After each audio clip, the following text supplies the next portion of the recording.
Hello and welcome everyone. My name is AdlerGG and this is the Herald to Immortal support guide, and in this particular video we will focus on the Guardian and Herald bracket ranking up to the next one, which should be Crusader. And the first thing that we want to talk about is the hero pick and generally heroes that work really well in the lower MMR brackets. And the first thing we need to think about is how can we win a Dota 2 game when we play support? And the win condition is basically what we want to look at. So a lot of heroes in Dota 2 offer, even to support players, win conditions. And the most important thing is, if we play support in the lower brackets, is that we always pick a hero that comes along with a very reliable win condition. If you like this type of content, go to gamersclass.com. For just $9.99 a month, watch masterclasses with pro players, join exclusive live sessions, and get 24/7 access to coaches and other high MMR players. Get full control of your ranked games and start owning with our Supreme Dota 2 membership. And the first thing that is important here is that we have a hero that comes along with wave clearing abilities, because in the lower brackets core players are not really efficient on the map and there's a lot of space. And if we pick a classic position 5 hero that we will oftentimes see in the higher brackets, like Enchantress or Bane or Lich, those heroes are really strong in laning stage environments, but the longer the game goes, the more of a burden they become for the team, because they farm really slow and they're really bad at utilizing space. Another very important fact is that the lower we are in the MMR, the less you get punished for playing greedy heroes. And the problem with the heroes that have wave clearing abilities is in most cases that they're a bit weak in the laning stage, or that they require a lot of EXP to get going, but in the lower brackets this is no problem. So whenever you decide to play a hero, make sure that it has form of waves clear. So to give you a few examples of heroes that work really well in the lower regions is Phoenix. Then we have Grimstroke, Jakiro, Shadow Shaman, and to some extent Mirana, because these heroes can reliably clear waves in a very fast manner, and also maybe Windranger and Lina to some extent. The next thing we need to take a look is, when we select our heroes, is late game scaling. The lower brackets especially have very long game durations. So the higher we go in the MMR, the lower the game duration is, and vice versa. So on the lowest MMR regions, we have the longest games. And this means that we always want a support hero that has really strong late game scaling. And a lot of players have a problem in grasping what this means. So scaling in Dota 2 is basically when we can buy a lot of items that make our hero even stronger, even in super late game scenarios. So, and another thing is that we need teamfight potential preferably, or we need both. So we need a hero that can carry team fights and that can buy a lot of items to become very, very strong. So to give you an example of a hero that would not be like that on a support, that's for example Ancient Apparition and Oracle. So Ancient Apparition, for example, can only buy one item, which is Rod of Arthas, which makes the hero really strong because we have set up for all our spells. But after that, there's not really an item that makes our hero even better. Or an oracle. Like, you will buy your standard defensive items like a Glimmer Cape. Maybe at some point you can buy an Aghanim Scepter, but it will not win you the game. It simply won't. So what we need is something that scales really well into the late game, like Phoenix. Like, every item you buy makes the hero even better. So we can start off with a Shiva's Guard, for example, right? And after the Shivas, we can buy an Aghanim Scepter, and we can buy an Aghanim Shard, and we can buy an E-Blade, for example, or a Hex. Like, everything makes the hero so much better.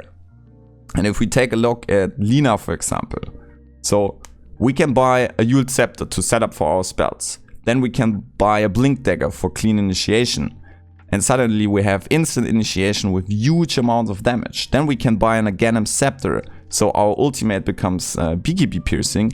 And suddenly we have a position 5 or a position 4 hero that can delete the enemy carry instantly in a blink of an eye in ultra late game scenarios. And this is exactly how we need to think about the game when we play support in the lower brackets. Like, pick a hero that has insane late game scaling and that can clear waves really well, and you will always be in a position where if the game drags, and the game will drag for a very long duration, that we always can buy something new on the hero and can always buy more items, so we never fall off. One of the most overlooked features in Dota 2 is the guide section that allows players to build their own hero guides. And the lower your MMR is, the less you're used to play with a free mind, because there is so much you can learn when you are in the lower regions. And the most important thing is that we free up any brain capacity we have and any form of focus, and we put it into the important things, learning the game, being aware of what's happening around us. And the easiest thing for us to free up some of this mental capacity is to use item guides or the in-game guides. And the important thing is that a lot of players overlook is the standard Dota player will just hop into a game, and most people will just load up some random guides from people that create guides on a regular basis, and they update them here and there. For example, Immortal Faith or Tortellini back in the days. But there's a lot of problems with these guides because, first of all, we never question what is actually inside those guides. And another thing is that we go into a state of autopiloting and we never question anything, and we just do what the guys tells us to do. What I want you to do is that you start and build your own hero guides, because when we are in the lower regions, our main focus should be on 2 to 3 heroes. And I think it takes a few minutes to create those hero guides for each hero you play. And this will first of all manifest like what items you buy, what situational items can be bought. If you have trouble deciding what you want to buy, it's no problem. Just look at other guides, look what the pro players are doing, but make sure that you run your own guides and that you update them frequently if the meta shifts, and then you can basically be like your own master rather than always relying on other people to update their guides. And it will make stuff a lot easier and you will learn a lot faster. So the most important thing Dota players have to learn, especially in the lower MMR ranges, is camera control. So camera control is basically the skill that allows you to see the most possible. And it is not really important how you move your camera, but it is important that you do it. So we have, I think, a Herald or Guardian player here. playing the Jakiro, and we can already see that the player tries to adapt to good camera habits, but we can clearly see that, especially already during movement, that the camera is 100% centered around the hero. And this, for example, is how we want to do it. But generally, if we move around, that we move our camera at least one screen ahead, because we know where our hero is. Then the second thing that we want to practice is camera control in a way that we are aware what is happening on the map. And the interesting thing is that we watched this player here for a few seconds already, and there's fights going on the top lane, there's a lane pushing in the mid lane, and we never look what is happening around us. So we never check what items the enemy team has. We are not opening the scoreboard to check for enemy levels. So this is basically the hardest part in Dota, learning to be aware what is happening around you. And playing support allows you to free up some time and put less focus onto your hero movement and what's happening around your hero, and start looking around what is happening on the map. And the more you are aware of the fact that you're not doing it, the more you can try and adjust to this new concept. And you want to do it all the time, as much as possible. So whenever you're not actively CSing and actively fighting, you want to look around the map and try to gather as much information as possible. Another really big problem for supports is mana sustain. And mana sustain is basically your macro game. So one of the hardest things for supports is to push their macro game, because core players are in a position where they usually have built-in sustain at some point. They have a lot of gold to work with after the laning stage. They complete their Yule Scepters, they complete their Aether Lances, Arcane Boots, their Soul Rings.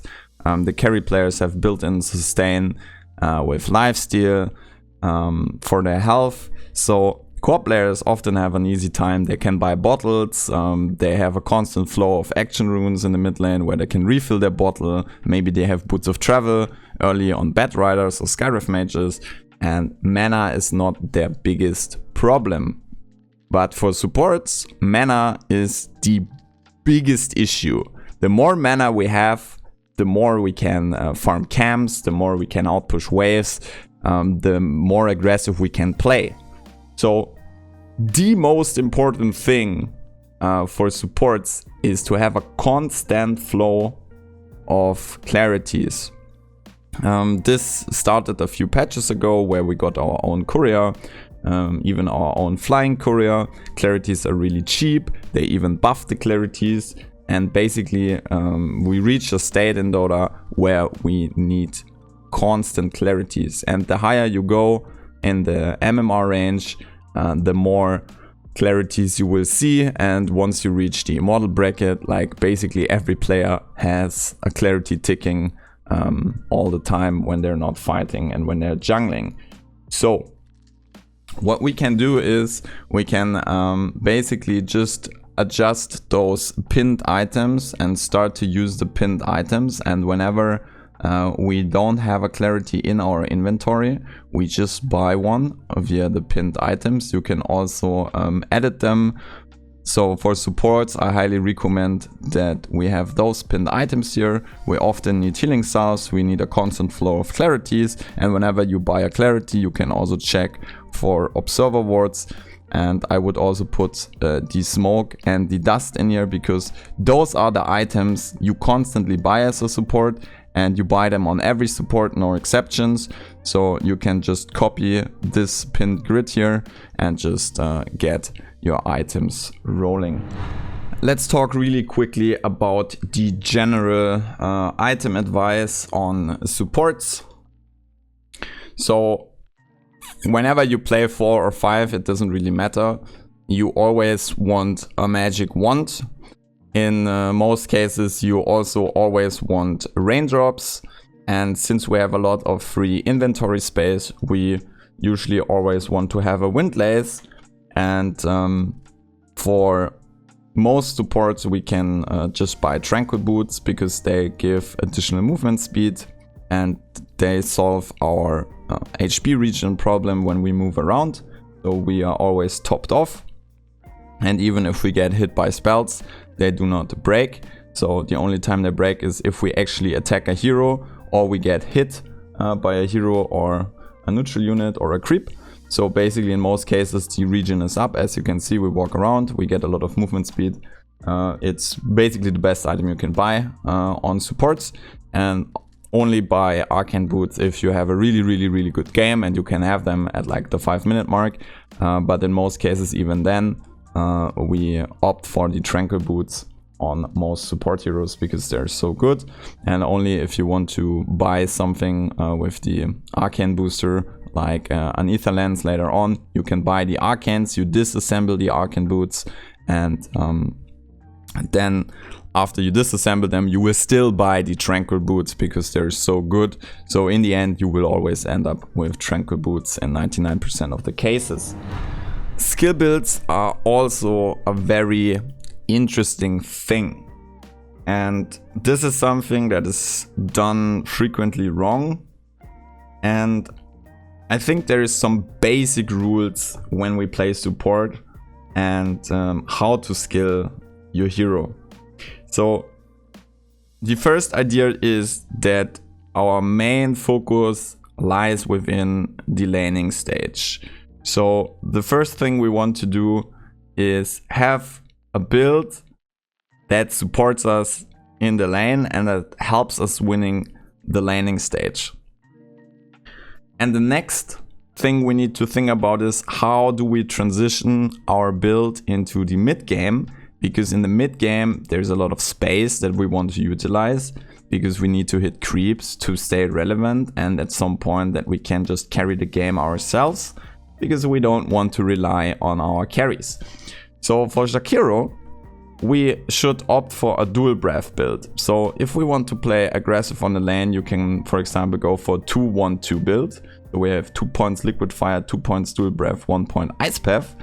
And once we have this, we put more points into dual breath, so we max it out around level 7 or level 8, because this is the time where we can start farming. The laning stage breaks down around the 12 to 15 minute mark, and then we can move freely around using dual breath to push out waves. For Grimstroke, this would be the same. First of all, we opt for an Inkswell build, and at some point when the game slows down, we put more points into Stroke of Fate, and we can even skip some points in the Inkswell, so we put like 2 points or 3 points in it, and once the laning stage breaks down, we put more points into Stroke of Fate to outpush lanes really quickly. For Shadow Shaman, the same applies. We play a laning based build, and at some point we try to max out Ether Shock as fast as possible once the laning stage breaks down, and we just try to outpush waves as much as possible. So in the end, we always want to opt for maxing out our farming ability after the landing stage as quickly as possible so we can stay relevant. Let's move to the laning stage, because this is the interesting part. And we have some split screen here with immortal footage. I play the Mirana, and again we have the Jakiro here.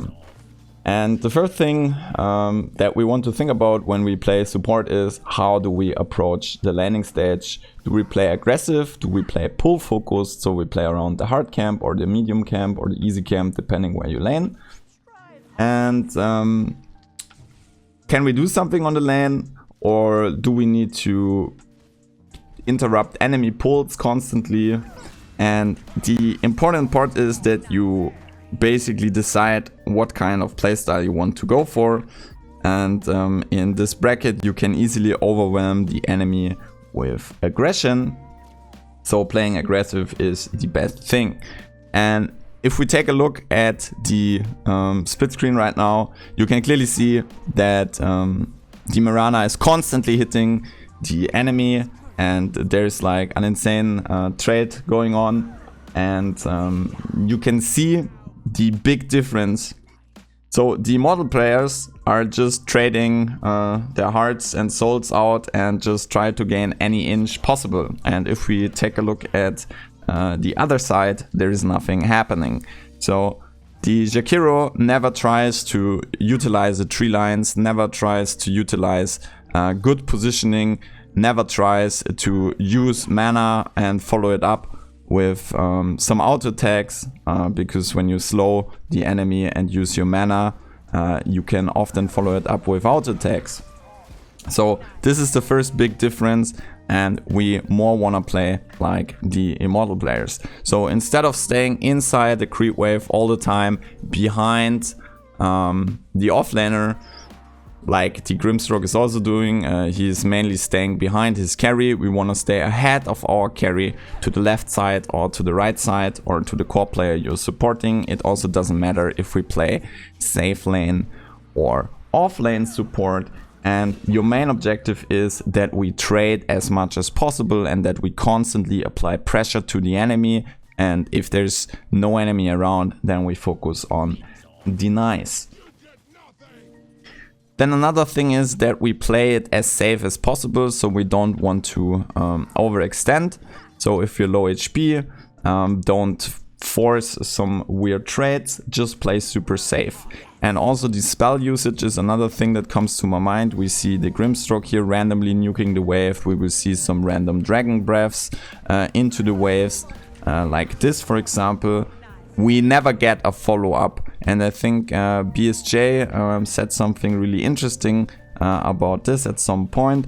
So you basically never want to use your spells if you cannot get harassment off after. So the spell is not what does the damage to the enemy. The damage comes from your auto attacks that are followed up by your spell usage. So you use the spell only to control the enemy, to slow them down and get as many auto attacks in as possible. So whenever you cannot hit the enemy after using your spells, you don't use your spell. So for example, this would be another Dragon's Breath that doesn't do anything. You just waste your mana. So instead you could just use the dual breath onto the Ursa when he goes for last hit and just hit him 2 or 3 times because he needs the CS, and if not he loses CS and still gets 2 hits. The last thing that we want to take a look at is wards and sentries. So in most cases you just want to ward your lane. Wards are free now, and that you buy 1 sentry and deward the frequently warded area. So in this replay we see there's 2 wards placed from both sides at the frequently warded area, and what we want to do is we just want to buy a sentry every game and place it into the frequently warded area. And the last thing is that you want to do this stuff every game. There is like no exceptions. We at some point might have to switch our playstyle around a bit because the conditions in the bracket change a bit, but for the next 2000 MMR, aggression is king, and getting as much pressure into the enemy as possible is what we want to learn. And this is basically the foundation for a good mid game. The mid game is where the fun begins in Dota 2.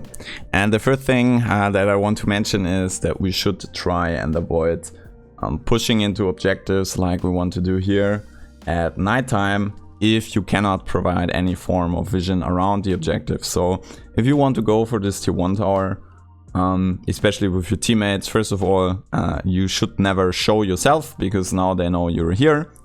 And the second thing is that we want to preemptively move into the area and try to ward around the tier 1 tower or the objective you want to siege or contest, so we're not getting randomly ganked out of the tree line, and those deaths will never ever happen.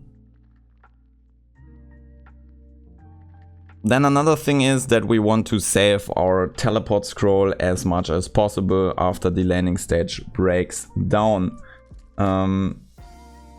Because the important part is that we need our teleport scroll to aggressively start pushing out waves, and that we use the teleport scroll to TP back into team fights after we outpushed the waves. So the teleport scroll is the strongest item on your hero basically, because it allows us to play away from the team as much as possible, so we can accelerate our farm and pressure enemy objectives. Another thing is that there might be a lot of stalemate situations where your team groups up into a 2 versus 2, a 3 versus 3, even a 4 versus 4 scenario, or 4 versus 5 scenario, especially around the mid lane tier 1 towers. And I call this the 3K syndrome. So a few players arrive to siege an objective, a few more arrive to defend it, and then even more rotate in, and at some points the carries also rotate in, and you have this weird stalemate at the tower where nothing is happening. And the most important skill as a support is to realize that this stuff is happening and that you don't move there, and that you stay away from these scenarios, and just try to play the side lanes in the meantime, and start to outpush the waves as much as possible. And once you outpush the wave and got some farm, that you TP back into the fight once it starts, if it's a good fight, and if it's a bad fight and your teammates are just feeding, that you're already positioned on the side lanes to outpush the waves and utilize the space. Don't never ever hang around delayed team fights if it's not necessary, and this is why we need to save our teleport scrolls as much as possible. After team fights, especially if you're low on mana or cooldowns, try to instantly split away from your team if there is no objectives to be taken, and just try to farm some jungle creeps. So for example, we could try to push into the tier 1 tower right now, but I don't think we can reliably take this tower, because the enemy team is already respawning in a few seconds. They will TP into mid lane and they will probably defend us, so the line is already here. The next player TPs in, and now we just want to split away from the team. We could go to the top lane, we could join the bottom lane, we could go back into our own jungle and hit some creeps there. You could just drop a macro pyre right now here, push out the wave and go farm, because the tower is well defended.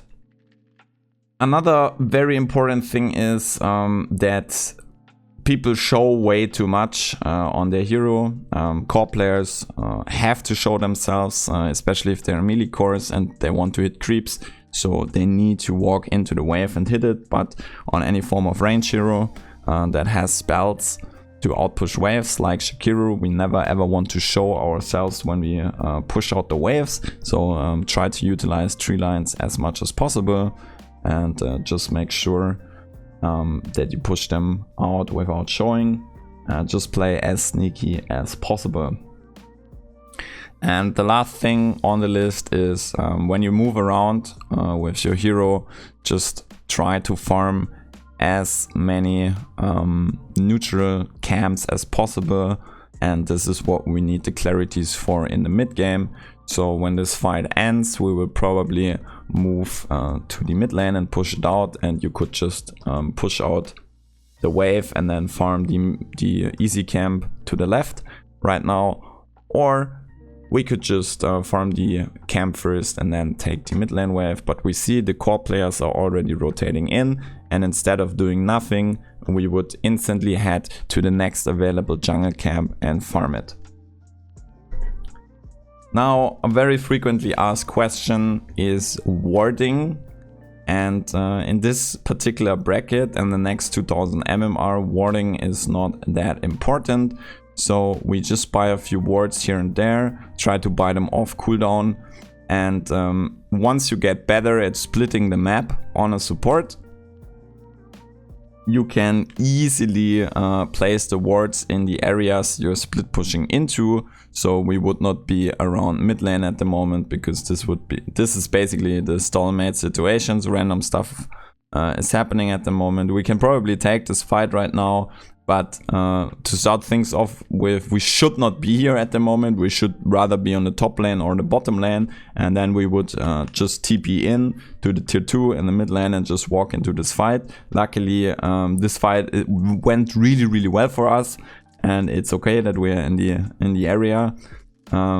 So right now we would just push the towers, and when the enemy team respawns, we would move to the side lanes and try to push them out. And this would be the situation where we can go for D wards right now, and this is the situations where we can place our desired wards as well. The last thing that I want to talk about is team fights. And the most important thing on supports is that we never show ourselves if it is not necessary. So always try to hide on high grounds, behind tree lines, and never be in front, and never stand around any of your teammates. The next part is, do not use your spells if you cannot hit them, and always be in a position where you can potentially counterplay. And also adjusting your camera like this in most cases is very good. So you always want to have your camera a bit forwarded. And the last thing is your main priorities in teamfight. So your main priority is chain stunning or enabling chain stuns, so people cannot counterplay BKBs, and they cannot use their Manta styles, they cannot use their force staffs, they cannot use satanic and whatnot. So your main objective is always focus on any form of follow-up plays. And this would be a really good example for a follow-up play. So we have a shackle here, and this is like what we need to look out for. So our teammates initiate in most cases with pre-stuns. So on supports we rarely initiate. We can build our heroes to initiate for sure, but in most cases someone else will initiate. Either a core player will walk in, for example the Chaos Knight will walk in and stun someone, or the Shadow Shaman with the Aghanim's shot, and Aetherlens has a very long range on the shackles, so they cast their shackles, they set up for your ice path in this particular case, and then right before their stun wears off, you cast your ice path to chain the stun. And this is your main job when we play supports with disables. Another hero type would be the teamfight supports. So we have something like Grimstroke, where you just want to land good combos on core heroes, so they cannot move with Soulbind and they're silenced and need to pop their BKBs, for example. And then we have the teamfight supports like Phoenix, who just try to maximize their damage output with good egg placements, for example, or good teamfight ultimates, so the enemy team needs to run away and cannot fight into your team directly, and if they do, they instantly die. But whenever you have any form of disable, please make sure that you go for the chain disables, because they're the strongest thing that we have in Dota. Stuns are broken. There's nothing you can do about stuns. If you're stunned, you're stunned, and you need externals from the team to save you with Force Staffs and Lotus Orbs and Glimmer Capes. And if these items are on cooldown or the enemy team does not have them and the core hero is stunned, he will simply fall over and die. And once we shift our focus to that and we become really good at chain stunning, then the next objective is dishing out as much damage as possible onto targets that are stunned. And one last thing is that we should only use our spells, in particular in teamfights, if we are 100% sure that the spells will hit and there is setup, and if there's no setup, we don't use our spells. So for example, instead of casting a Macropire here, we need to wait for the Ice Path to come off cooldown. We maybe even need to wait for the Yules and then play a clean combo rather than just randomly casting our spells. Every spell cast has a purpose, and sometimes we need to live with it that it's still ready, which can be really good, because if there is a follow-up fight, maybe people buy back or the fight drags a little bit longer here, that we still have our spells and we can maybe just delete people that buyback TP in, or we just save them for the next fight, which will be in a few seconds, and then we just delete stuff. So that's it for the Herald and Guardian to Crusader bracket. My name is AdlerGG, and thanks for watching.